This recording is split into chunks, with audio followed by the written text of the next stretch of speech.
Ya, selamat pagi Ibu Eka Sari Kartika Ningtyas MM selaku Kepala Sekolah SMP Negeri 146 Jakarta. Terima kasih atas kesempatan waktunya yang diberikan kepada saya, Mahalia Rudi Kurniawan, selaku calon guru penggerak Angkatan 5 DKI Jakarta, Bu. Tujuan saya ke sini adalah ingin mewawancari Ibu selaku Kepala Sekolah SMP Negeri 146 tentang praktik pengambilan keputusan di sekolah Ibu mengabdi, supaya saya dapat belajar banyak dari pengalaman Ibu selaku kepala sekolah. Izinkan saya bertanya, yang pertama, selama dalam menjadi kepala sekolah, pernahkah Ibu Eka mengalami kasus tertentu yang terjadi di lingkungan Anda? Terima kasih, salam kenal dengan Pak Heru Kurniawan ya. Pak Rudi, Bu. Pak Rudi, Ya. Pak Rudi ya. Ya. Pak Rudi Kurniawan yang saat ini sebagai calon guru penggerak. Ya, betul. Angkatan kelima ya. Iya. Pertanyaan yang pertama ya, pernah nggak sih saya mengalami banyak kasus di lingkungan saya bekerja? Alhamdulillah banyak kasusnya. Alhamdulillah banyak ya. Karena saya sebagai kepala sekolah sudah 8 tahun. Jadi berbagai macam masalah sudah kita hadapi, terutama di lingkungan sekolah. Lalu Ibu, bagaimana Ibu Eka dapat mengidentifikasikan kasus-kasus tersebut? Ya. Yang pertama, ketika kita menemukan sebuah masalah yang terjadi di sekolah, otomatis kita mencari dulu dong latar belakang masalah tersebut. Latar belakang masalah tersebut, kemudian kenapa masalah itu terjadi, ya, kemudian siapa saja yang terlibat dalam masalah tersebut, kemudian yang berikutnya akibat dari masalah yang ditimbulkan. Nah, terakhir otomatis kita akan mencoba menyelesaikan masalahnya untuk mengambil sebuah keputusan. Nah, keputusan yang diambil otomatis adalah keputusan bersama, baik untuk kepentingan yang bermasalah maupun untuk kepentingan sekolah itu sendiri. Baik, pertanyaan sungguh luar biasa. Pertanyaan yang ketiga, kasus tersebut menurut Ibu Eka termasuk dalam dilema etika atau bujukan moral, Bu? Lebih banyak kalau di sekolah itu mungkin dalam kategori dilema etika ya, dilema etika, dimana dua-duanya membutuhkan dua-duanya membutuhkan keputusan yang bersama, keputusan yang baik ya, keputusan yang bijak ya, sehingga tidak merugikan satu dengan yang lain. Oke, baik, Bu. Lalu bagaimana Ibu Eka menjalankan pengambilan keputusan itu di sekolah? Saya mengambil keputusan di sekolah itu biasanya begini. Ketika kita menemukan sebuah masalah, ya, kemudian dicari tadi ya latar belakangnya, kemudian siapa yang bermasalah, kemudian akibat dan lain sebagainya. Nah, ketika saat kita mengambil sebuah keputusan itu adalah diambil keputusan bersama. Artinya, saya akan bertanya nih kepada katakanlah misalnya yang bermasalah itu antara orang tua, anak, atau dengan dewan guru. Maka saya akan bertanya lagi, menurut Ibu baiknya gimana keputusan yang diambil? Ibu maunya kayak apa? Begitu juga dengan si anak. Kalau seperti ini kira-kira baik nggak untuk kamu? Kemudian apa yang kamu dapatkan dengan kamu berpola seperti ini, dengan kamu bermasalah seperti ini, sehingga nanti anak akan menguraikan tuh ya keberatannya, sisi positifnya, sisi negatifnya. Begitu juga dengan dewan gurunya. Ibu sudah mendengar nih bahwa orang tua menginginkan seperti ini, anak seperti ini. Kalau dari dewan gurunya gimana? Nah, setelah itu baru kita rangkum nih, berarti demi kebaikan bersama kita ambil nih keputusannya seperti ini. Artinya keputusan itu tidak selalu berasal dari saya sebagai pimpinan, tetapi saya lebih banyak menggali dari para masalah yang timbul tadi, orang-orang yang mungkin terlibat di dalam sebuah permasalahan tersebut. Ambil contoh misalnya ada anak berkelahi misalnya, gitu ya, atau anak mungkin dibully di kelas gitu. Saya akan bertanya, kamu dibully kenapa? Ya, dan bagaimana, dan apa yang kamu rasakan gitu ya.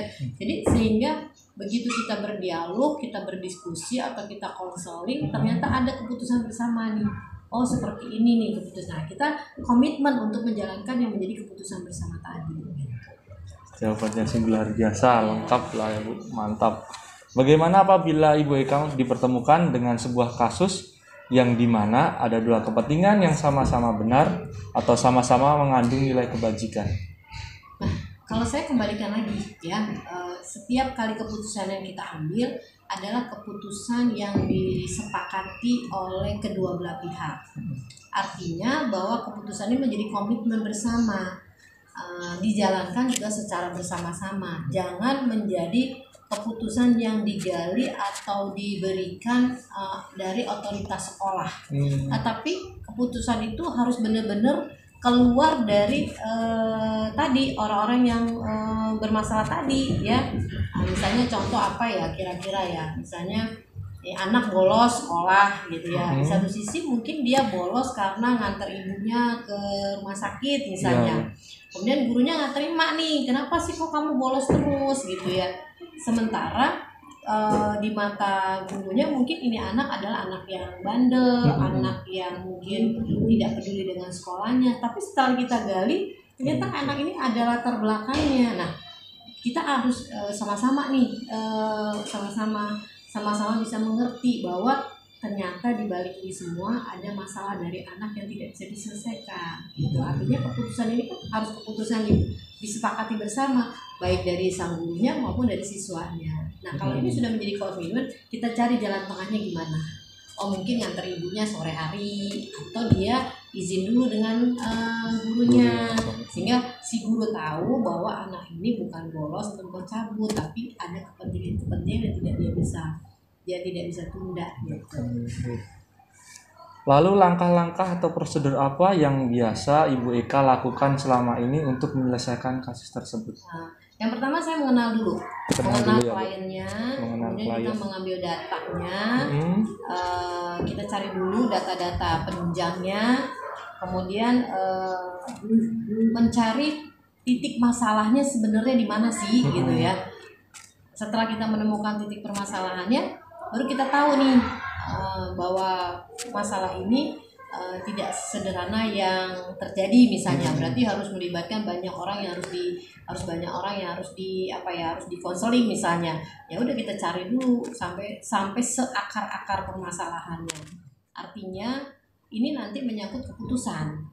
Kalau kita tidak mengenal atau kita tidak mencari data lebih dahulu, bisa saja keputusan yang kita ambil menjadi keputusan yang sepihak gitu. Tapi kalau kita by data, maka kita akan tahu, kita pelajari dulu masalah ini sebenarnya sampai di mana sih gitu.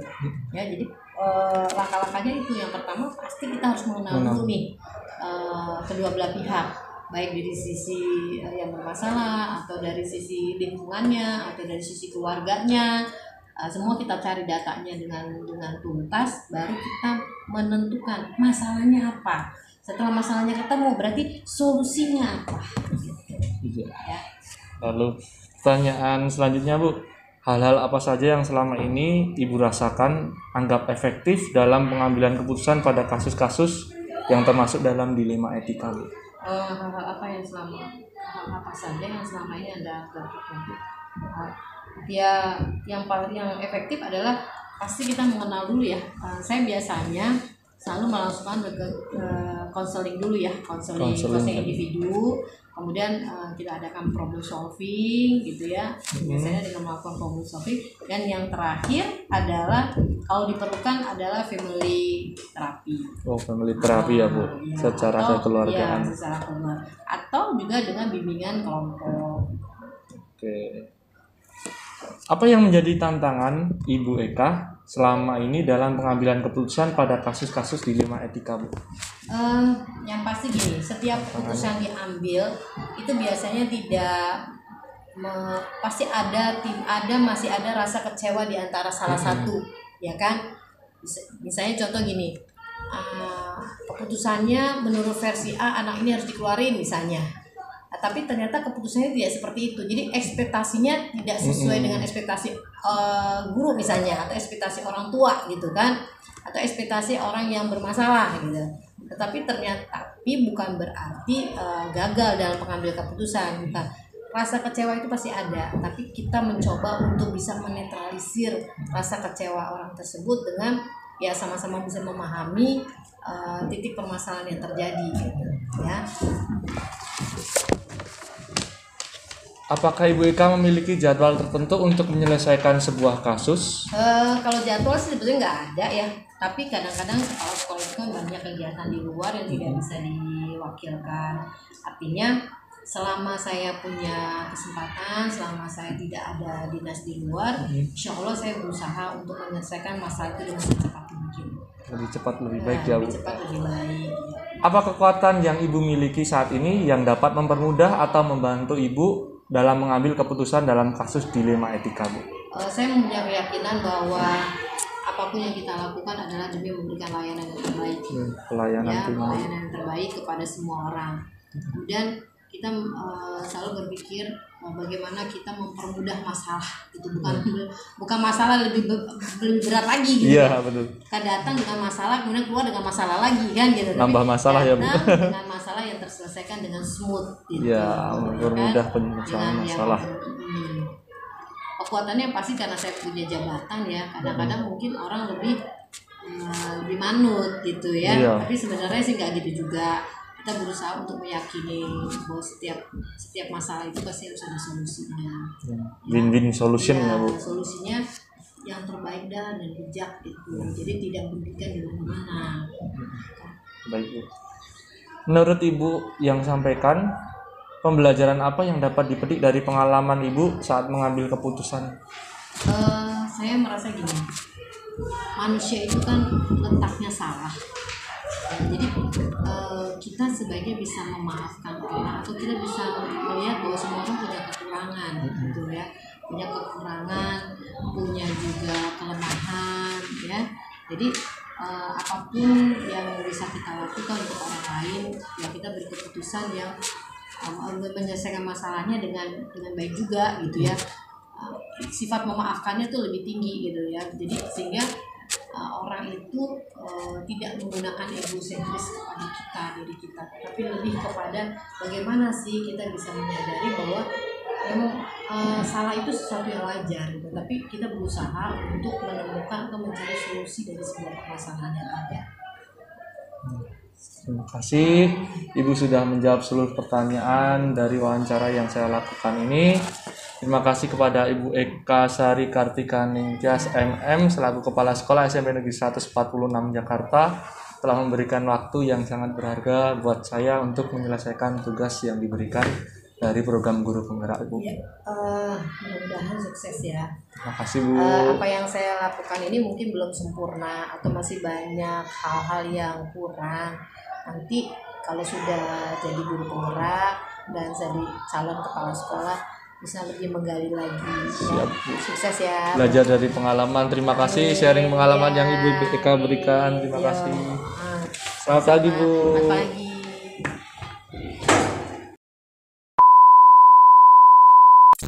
Selamat siang, Bu Ana.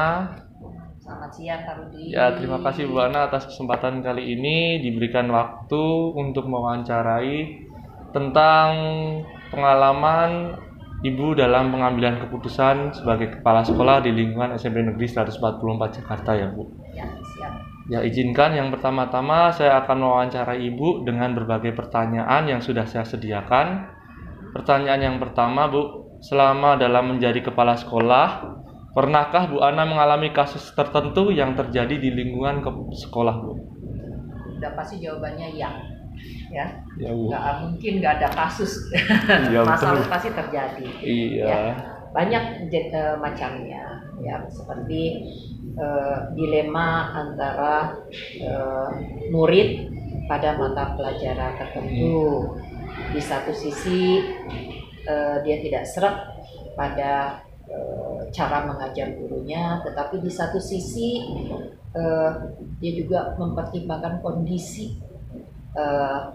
keadaan gurunya yang memang mau diapain lagi karena kondisi fisiknya sudah seperti itu ya.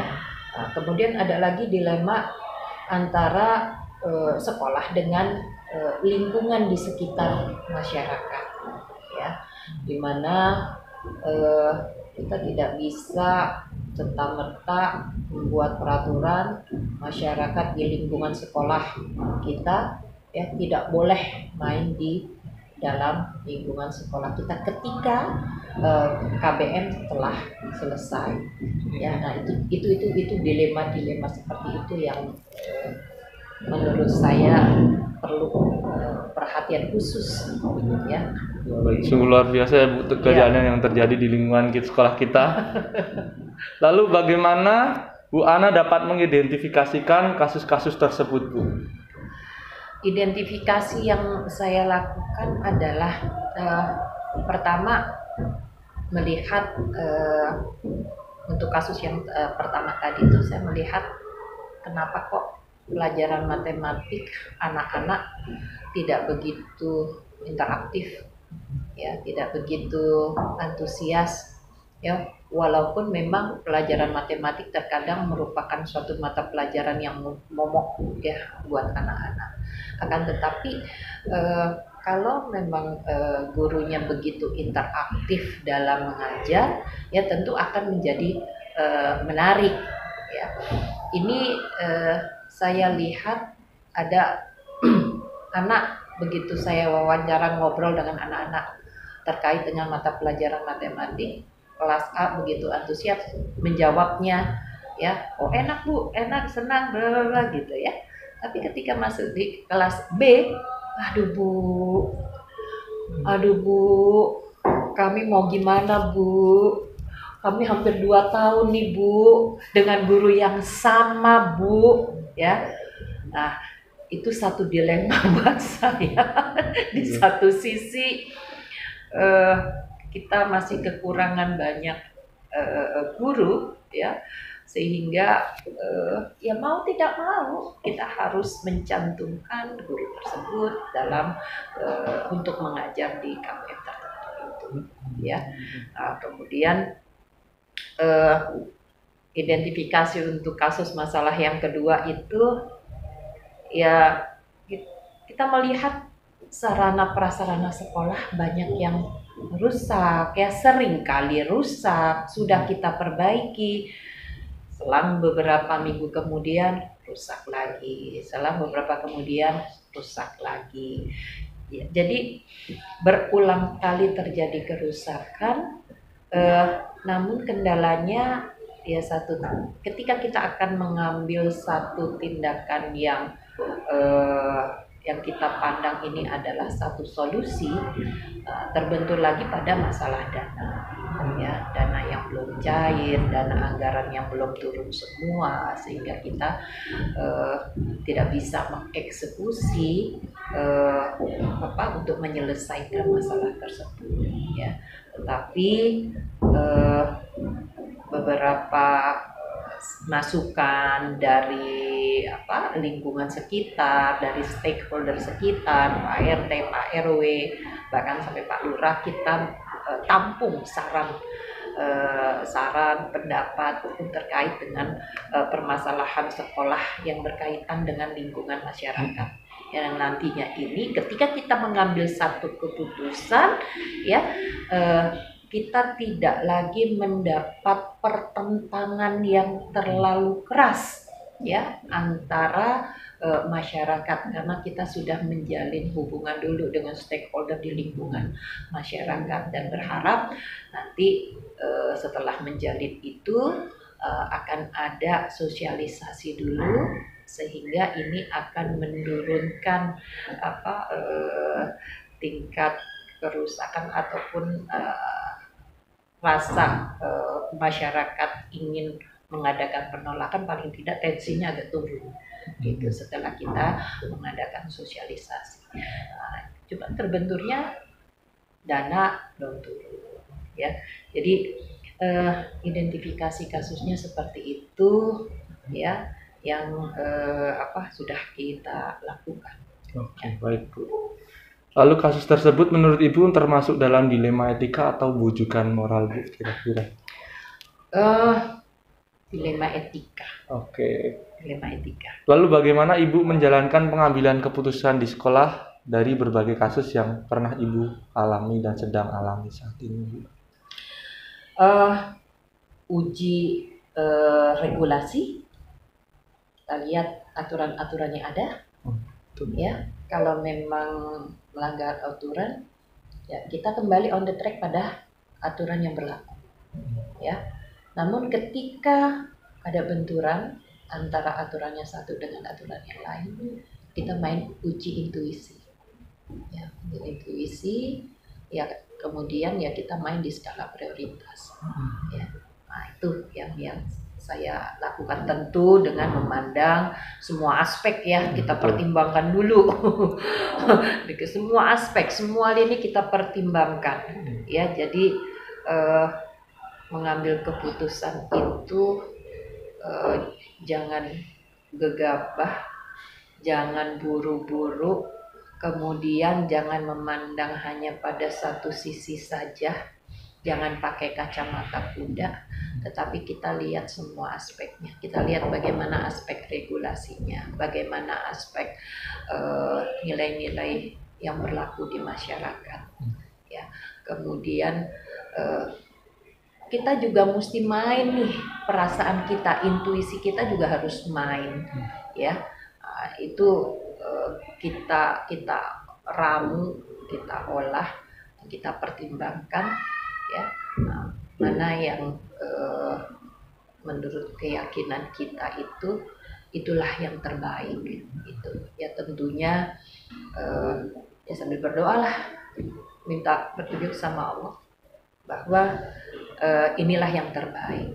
Nah, setelah kita membuat keputusan, apakah keputusan itu yang terbaik?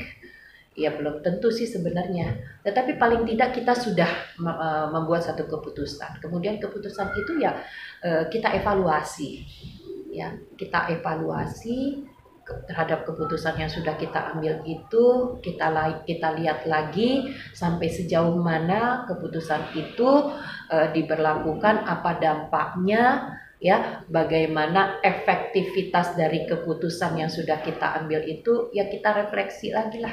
Refleksi lagi. Oke.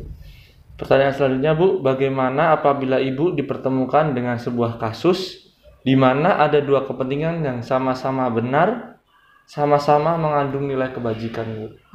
Itu yang berat. Ya, nah disinilah kejelian kita ya sebagai seorang pimpinan untuk mengasah intuisi kita. Ya, intuisi kita itu memang perlu diasah. Ya tentu dari pengalaman-pengalaman yang sudah kita alami, ya itu akan mematangkan intuisi kita.